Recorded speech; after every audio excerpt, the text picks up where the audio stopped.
Hi guys, कसे आहात? आज आपण मटण सुक्का करणार आहोत. सर्वात आधी मटण धुवून स्वच्छ करून घेतले. त्यामध्ये थोडे लसूणची फोडणी देऊन हळद मीठ टाकून शिजवून घेतलेलं आहे. आता आपण सर्वात आधी कढईमध्ये तेल टाकून थोडे जिरे, तेजपत्ता, कांदा टाकून मिक्स करणार आहोत.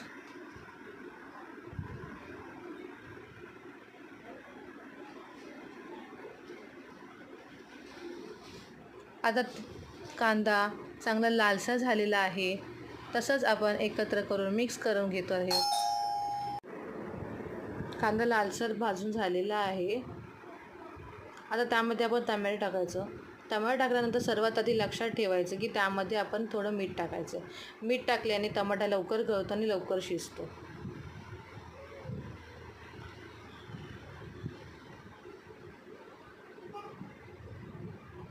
आता हलवतच राहायचं.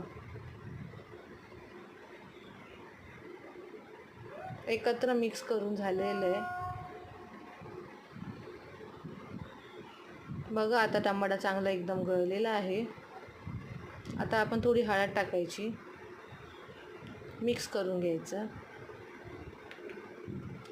धना पावडर, जिरा पावडर, गरम मसाला, मटण मसाला, लाल तिखट, घरचा मसाला, काळा मसाला, सर्व मसाले एकत्र करून मिक्स करून घ्यायचे.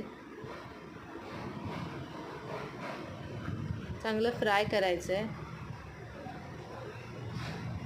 सर्व एकत्र झाल्यावरती आता आपण मटण टाकलेलं आहे, ते पण सर्व एकत्र करून घ्यायचं आहे.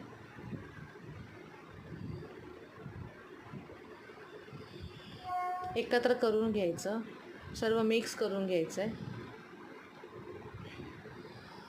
थोडी कोथिंबीर चिरलेली ती पण टाकून थोडं मिक्स करून घ्यायचं आहे.